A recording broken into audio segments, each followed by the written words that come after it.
The pot of rice was still warm in her hands when she knocked on the door of apartment 3B and got no answer. Nia Carter stood in the dim hallway of the Lakeview building, the foil-covered plate balanced on a folded dish towel so the heat would not burn her. Palms, and she waited the way she had waited every night for 4 months. The old man behind that door took a long time to reach it. His knees were bad. His breath came short when he moved too fast. So she waited and she listened, and on the nights she heard nothing at all. She pressed her ear to the wood and held her own breath until she caught the slow shuffle of his slippers across the floor. She did not know that the man she fed every night had once decided the fate of 300 people from a high wooden bench. She did not know that the trembling hand that took her plate had signed orders that emptied prisons and filled them. She knew only that he was hungry and alone, and that nobody else in the building seemed to remember he was there. For 4 months she had carried a hot meal up one flight of stairs after a 10-hour shift on her feet, and she had asked for nothing, and she had no idea that the quiet kindness that she gave away each night was being written down somewhere she would never think to look. The door opened. The old man's face, grey and tired, softened the way it always did when he saw her, and somewhere across the city, in an office with a view of the river, a young attorney was already pulling a file with the name Harold Bishop on the tab, not knowing yet that the woman in that file had a face and a name and a pot of rice still warm in her hands. Stay with me, because the thing this woman did in the dark, when no one clapped and no one watched, is the exact thing that came back to find her. Nia did not see it yet. You might. He took the plate with both hands, the way a man holds something he is afraid to drop, and he said her name like it was the only good word he had left. Then he stepped back and let her in, and the night went on the way their nights went on, slow and small, and worth more than either of them understood. Nia Carter was 34 years old, and she had not had a full night of sleep since the spring her husband walked out and left her with a 6-year. Old and a stack of bills that did not care whose name was on them. Her daughter was named Joy, which had felt like a promise the day she chose it, and felt like a dare on the hardest days, and Joy was 8 now, gap-toothed and quick. The reason Nia got up when getting up was the last thing her body wanted to do.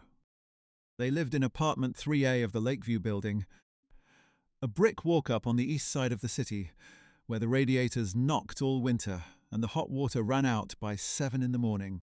Nia worked at Mercy General Hospital as a dietary aide, which is a polite way of saying she spent her shift pushing a steel cart down long, fluorescent halls, setting trays in front of people who were sick and scared, and sometimes too far gone to thank her. She made $14 an hour. After the rent and the daycare and the bus pass and the light bill, there was rarely more than $40 left at the end of any given week. And some weeks there was less than that, and some weeks there was nothing. And on those weeks she learned to stretch a bag of rice and a pack of chicken thighs into 6 dinners without letting Joy see the math behind it. She had grown up in a house where her grandmother cooked for the whole street, where a pot was never made for one, because someone always needed a plate, and Nia carried that the way some people carry a faith. You fed people. That was the rule under all the other rules. You did not let a person go hungry within reach of your stove if you had anything at all to share. So when she first noticed the old man in 3B, the one who never seemed to have visitors, the one whose mail piled up in the little brass box in the lobby, she did what her grandmother would have done. She made a little extra. She knocked, and the door of her ordinary, exhausting, narrow life swung open onto something she could not yet name. She had met Harold Bishop by accident on a Tuesday in October, when she found him sitting on the bottom stair of the building with his cane across his lap, and his face the colour of old paper. He had gone down to check his mail, and could not get himself back up. Nobody else was around. The young couple on the 2nd floor were at work. The man in 1C never came out before dark, and the building manager only showed up on the 1st of the month with his hand out. So it was Nia who knelt beside him in her scrubs, Nia who asked him his name, Nia who got one arm under his and walked him up the stairs an inch at a time, talking the whole way so he would not feel the shame of it. His apartment, when they reached it, was clean and bare and cold. There was a recliner, a small television, a wall of books that ran floor to ceiling and looked like they had been read more than once. There was almost no food. A can of soup, a sleeve of crackers, half a loaf of bread gone hard at the edges. Nia looked at that kitchen and felt something tighten in her chest. Because she knew that kind of empty. She had lived inside it. That night she brought him a bowl of the stew she had made for herself and Joy, and she told him it was no trouble. She had made too much, which was a small lie offered the way grace is sometimes offered. Wrapped in a story so it can be accepted without a debt attached. He ate every bite. He thanked her 3 times. And the next night, without quite deciding to, she made too much again. What Nia did not know was how far the old man in 3B had fallen to land in that bare cold apartment, or how high he had once stood. Harold Bishop had been a judge. For 29 years he had presided over the criminal court on the 4th floor of the county courthouse downtown, a tall man then, broad through the shoulders, with a voice that could fill a room and quiet it. Lawyers had feared him and respected him in the same breath. He had been known for 2 things on that bench, a memory that forgot nothing, and a stubborn, unfashionable belief that the law was supposed to bend toward mercy whenever mercy was possible, and toward the truth always. He had a wife once, Eleanor, who died of a stroke the winter after retired, and a son who lived 2 time zones away and called on holidays, and a pension that should have been more than enough. Then the second stroke took the strength from his right side, and most of the savings followed. It out the door in the form of a rehabilitation facility that charged by the day, and a contractor who took a deposit for a stair lift that was never installed. By the time the dust settled, the man who had once decided who walked free and who did not was living on a fixed income in a 3rd floor. Walk up he could barely climb, in a city that had forgotten his name, eating crackers in the dark. He had not told Nia any of this. He had not told her he was a judge. When she asked what he used to do, he said only that he had worked downtown, in an office for a long time, and not pressed. Because she understood that some people kept their old lives folded up small and private, and a person's hunger was the only part of them that was your business to attend to. The nights found their shape. Nia worked her shift, picked Joy up from the after-school program, rode the bus home through the early dark, and cooked. She cooked for 3 now, without ever saying so out loud. She made the food go further by making it plainer, more beans, more rice, a little less meat, and she carried the 3rd plate up to 3B every night around 7, after Joy had eaten and before homework. Some nights she could only stay a minute. Some nights, when Joy came with her and sat cross-legged on the floor doing her spelling words, Nia stayed an hour and Harold talked, and she learned the man in pieces. He had read more books than anyone she had ever met. He knew the name of every river in the state and the story of how each one was bridged. He asked about Joy's school as if the answers mattered, and they did matter to him, and the girl warmed to him the way children warm to anyone who takes them seriously. He kept a small framed photograph of a woman with kind eyes on the table by his chair, and once Nia caught him looking at it and looking away, and she did not ask. She brought him chicken and dumplings on the cold nights. She brought him greens cooked the way her grandmother had taught her, slow, with a little smoke in them. She noticed when his hands shook worse than usual, and she started cutting his food into smaller pieces before she covered the plate so he would not have to ask. She never once thought of it as charity. It was just dinner. It was just the rule under all the other rules. And the whole time, the file with his name on it was moving through an office across the city, getting closer, and neither of them felt the floor shifting under their feet. The hard weeks came in January the way they always did.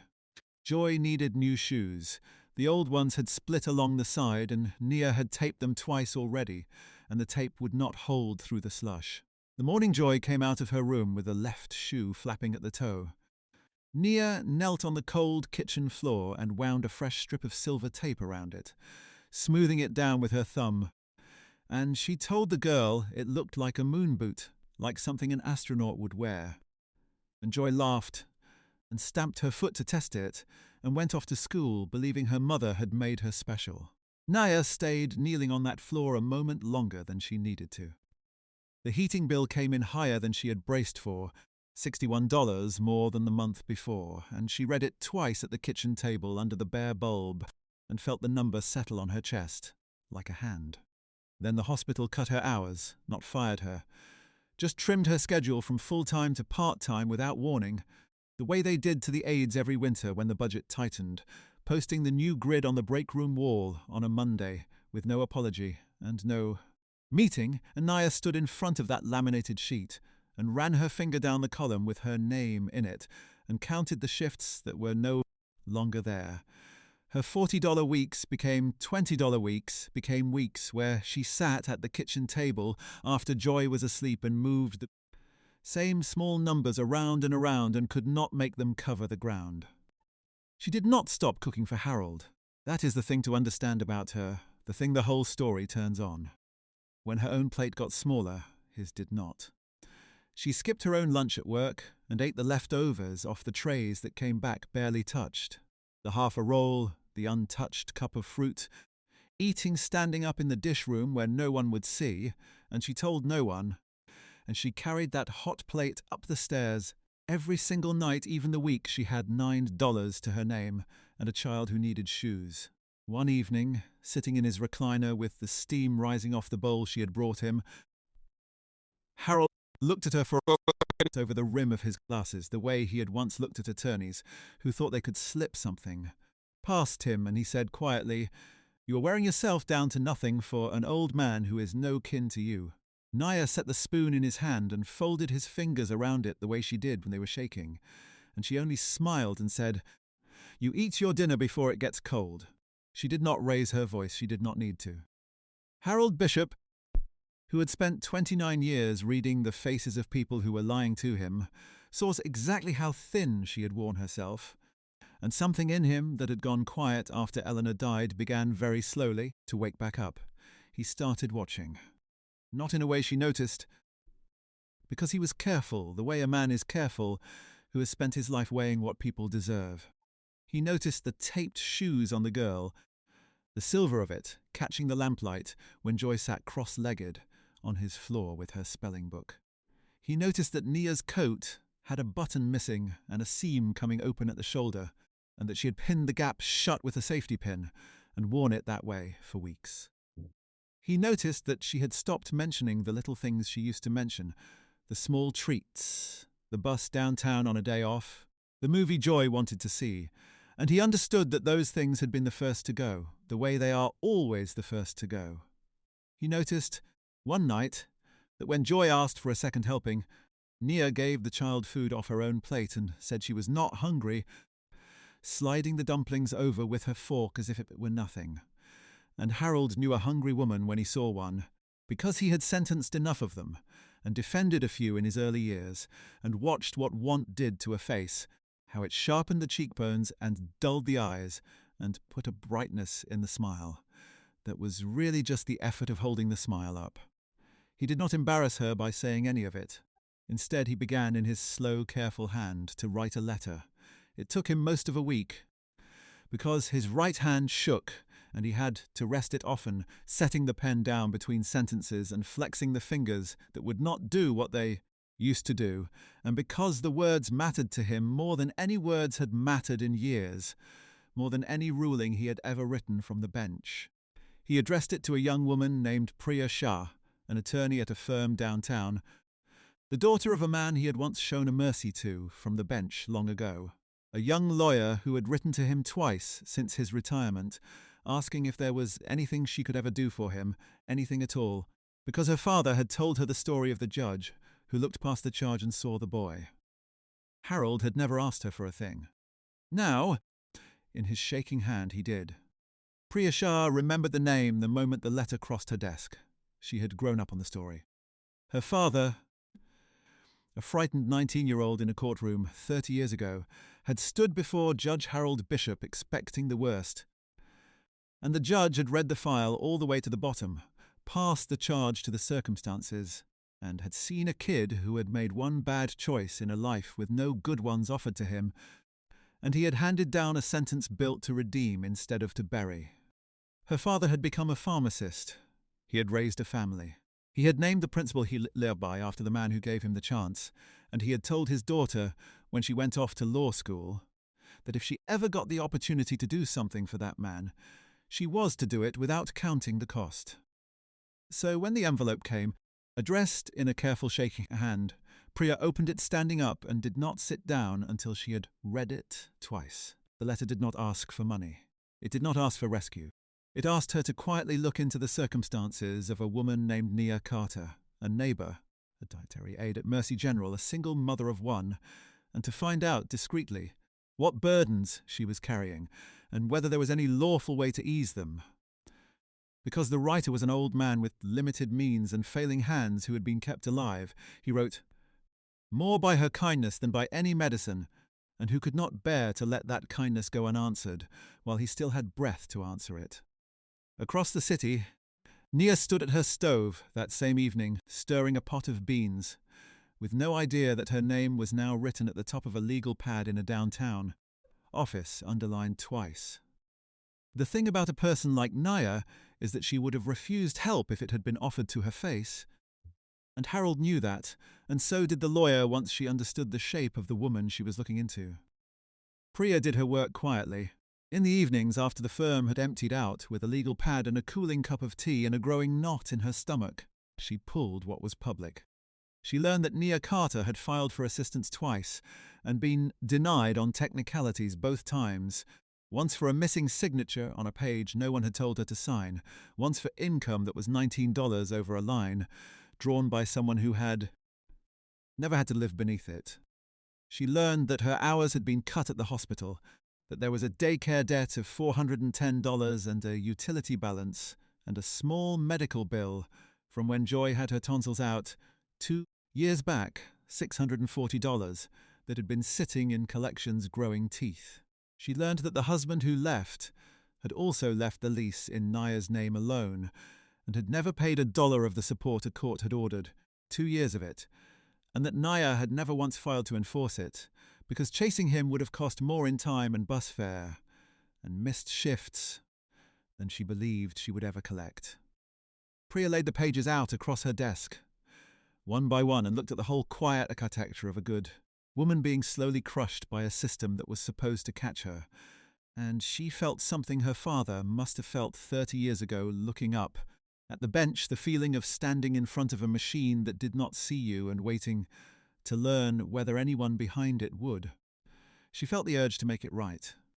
She also understood, reading the file, that the help had to come in a form Nia could not refuse, because pride was the one thing this woman had been allowed to keep, and to strip it from her in the name of charity would be its own kind of cruelty. So Priya called the old judge that night, late, and the two of them, the retired man who believed the law should bend toward mercy and the young lawyer who had built her life on a mercy he once showed, talked for an hour about a woman who did not know either of them were thinking about her at all, and began to plan. What they planned took 6 weeks, and during those 6 weeks Nia knew nothing, and during those 6 weeks her life got harder. Not easier, because that is how these things go. The hospital posted a new schedule that cut her again. Joy came home with a fever that meant a day off work Nia could not afford and a clinic visit that put another bill in the mailbox. Sat up with the girl that night with a cool cloth and a cup of broth and counted the hours until morning the way you count anything you cannot change. The radiator in the apartment finally gave out with a long, shuddering knock, and then nothing, and the building manager said it would be looked at, and did not look at it. Said it again, on the first when he came for the rent, and still did not look at it. So Nia and Joy slept under 3 blankets in their coats, and Nia stayed up half the night with her hand on her daughter's forehead, listening to the girl breathe, watching her own breath cloud in the dark of their own kitchen. There was one evening near the end of February when Nia opened her cupboard and found it nearly bare. A half bag of rice, and 2 cans of beans and a heel of bread 3 days before payday, and she stood there a long moment in the cold, with the cupboard door open, doing the arithmetic of survival, the arithmetic she had gotten too good at. She cooked the rice. She seasoned it with the last of what she had, so it would not taste like surrender. She made enough for 3. She fixed Joy's plate, and she fixed Harold's plate, and she scraped what was left, which was almost nothing, onto her own, and she carried the 3rd plate up to 3B and told Harold she had eaten already, which was not true, and Harold took the plate and looked at her face, and saw the lie in it the way he had once seen lies in 1,000 faces. The small bright falseness people wear over an empty stomach. After she left, he sat with the food going cold in his lap, and he did not eat it.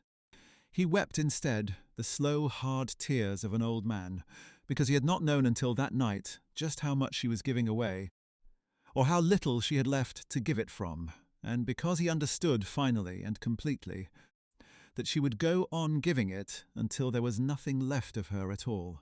The next morning he called Priya, before the city was fully awake, and told her they were done waiting. Whatever could be done, he said. His voice steadier than it had been in months. It had to be done now. It came together on a Thursday in March, in a way Nia never saw coming. She got a call at work from a number she did not know. A woman's voice, warm and professional, asking if she was Nia Carter, and whether she could come to an office downtown on Friday afternoon regarding a private matter that concerned her and her neighbour Mr. Bishop. Nia's first thought was that something had happened to Harold, that he had fallen, that he was in a hospital, and her heart went sideways in her chest. The woman, hearing the fear, gentled her voice and said, No, he was well. He was the one who had asked for the meeting, and he would be there himself. So on Friday, after her shift, Nia put on her one good blouse and rode the bus downtown with Joy beside her in her taped shoes. And she walked into a glass building with a marble lobby and a security desk and a bank of elevators, and she felt as out of place as she had ever felt in her life. Up on the 14th floor, in a conference room with a long table and a window full of grey river, Harold Bishop was waiting in a wheelchair, dressed in a suit she had never seen, a good dark suit gone a little loose on his frame. And beside him stood a young woman in a charcoal jacket, with a folder in her hands and an expression Nia could not read.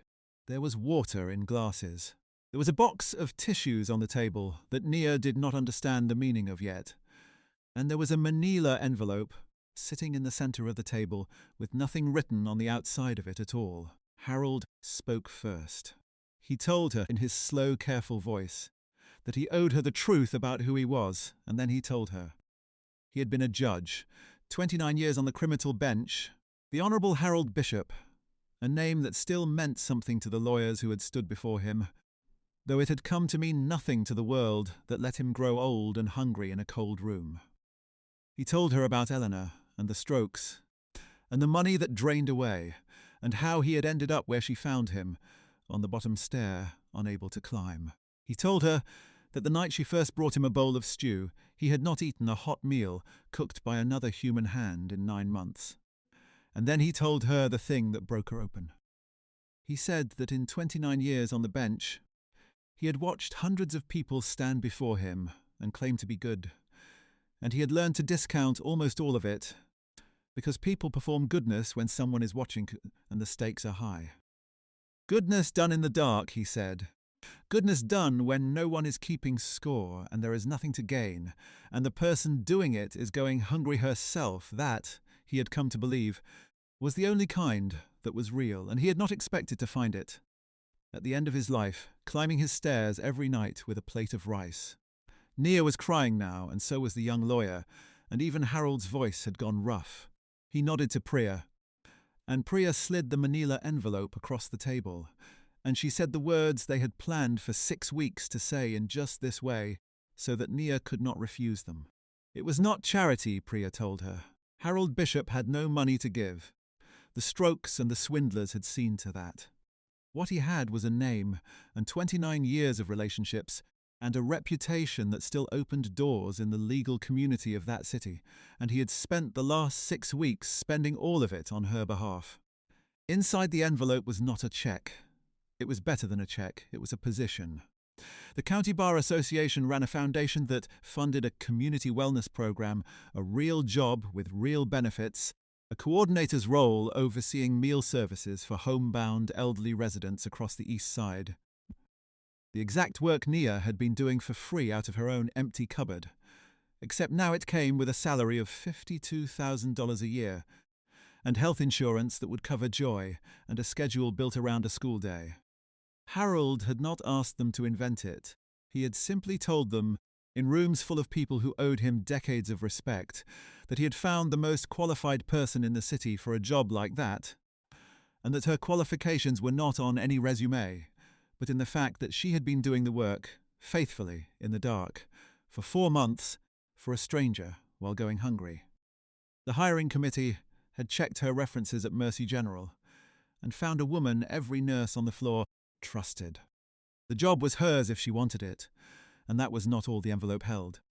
Pryor explained gently that the firm had also taken on, free of charge, the matter of the unpaid support and the collections debts, that the medical bill and the daycare balance had already been quietly settled by the foundation as a hardship grant, and that the husband who had vanished was about to learn that a court order does not expire just because a man hopes it will. Nia could not speak. She sat with the open envelope in her hands, and the papers blurring through her tears, and she looked from the old man to the young lawyer, and back, again, and the only thing she could manage, finally, was a whisper. Why? Why would you do all this? And Harold Bishop, the retired judge, the man she had fed every night without knowing what he had been, reached across the table and put his trembling hand over hers and said the truest thing he knew. You fed me when I was invisible, he said. You looked at a forgotten old man and you saw somebody worth feeding. All I did was look at you and see the same. Joy, who had been sitting quiet in the big leather chair, climbed down and went to Harold and hugged him around the neck the way she had taken to doing on the nights they visited, and the old man closed his eyes and held the child with his one strong arm.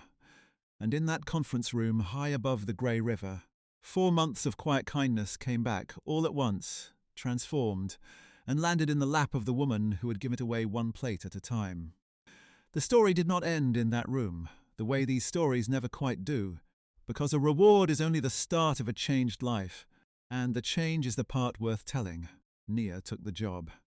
She started on a Monday in April with a lanyard and a small desk and a list of 40 names, homebound elderly people scattered across the east side. And she was good at it, better than good, because she already knew the thing that cannot be taught, which is how to walk into a lonely person's home with a hot meal and leave them feeling like a host instead of a charity case. She learned every name, and then she learned the things behind the names, which one liked the radio on, which one had a son who never called, which one needed the food cut small for hands that shook. Within a year she was training the others who did the work, standing in a bright kitchen in a borrowed apron, teaching young people half her age, telling them to wait at the door and listen for the slippers, telling them to set the plate down like a gift and not like a duty, telling them the rule under all the other rules, the one her grandmother had taught her, over a pot that was never made for one. She moved Joy and herself out of the cold walk-up and into a small house with a yard and a kitchen with 2 ovens. And the first thing she did in that kitchen, before she had even unpacked the boxes, before the curtains were hung, was put a pot of greens on to cook slow with a little smoke in them. Because a kitchen was not a kitchen until you had fed someone out of it. The husband who left was found by the court, garnished and ordered and made to answer at last. And the support he had dodged for 2 years came due all at once, and Nia used the first of it to buy Joy a pair of shoes that did not need tape. Red ones, the kind the girl had pointed at in a window a year before and then pretended she did not want, and the rest she put away in an account with the girl's name on it. For a child who was going to go further than her mother had been allowed to dream. She did not gloat. She never spoke his name with bitterness in front of the child. The truth had done its work, and the truth was enough, and she had no use for the rest. Harold Bishop did not spend his last years alone. Nia would not have it. He gave up the cold apartment in the Lakeview building and moved into the small house with the yard, into a room on the ground floor with no stairs to climb, and he spent his evenings in a good chair by the window with the framed photograph of Eleanor on the table beside him and the sound of a child doing her spelling words at the kitchen table behind him. Joy called him Grandpa Harold, and he taught her the names of all the rivers in the state and the story of how each one was bridged. He lived 3 more years, good years. Fed every single night by the woman who had found him on the bottom stair. And when he passed, it was in that chair by the window on a quiet afternoon, with a plate of food warm on the table, and the people he had chosen as his own close enough to touch. He left her the only thing he had left to leave, his wall of books, every one of them. And tucked inside the cover of the one he had loved, best she found a card in his careful shaking hand, the last letter he ever wrote. And it said only this, that kindness keeps a longer memory than the law, and that she had taught an old judge the one verdict he had spent his whole life trying to reach and never quite did, which was that mercy given frees always finds its way home. Have you ever done a small kind thing for someone the world had forgotten, never knowing what it might one day mean to them or to you? Tell me about it below, because I think the world keeps a ledger even when people do not. And if this story stayed with you, there is another one waiting, about a janitor who swept the same floors for 20 years and never knew who was watching from the top of the stairs. On the last night of Harold Bishop's life, the plate Naya set beside his chair was a bowl of greens cooked slow with a little smoke in them. The same meal she had carried up a cold flight of stairs to a hungry stranger 4 months into the worst winter of her life. And it was still warm when she set it down, and it was the truest thing she owned.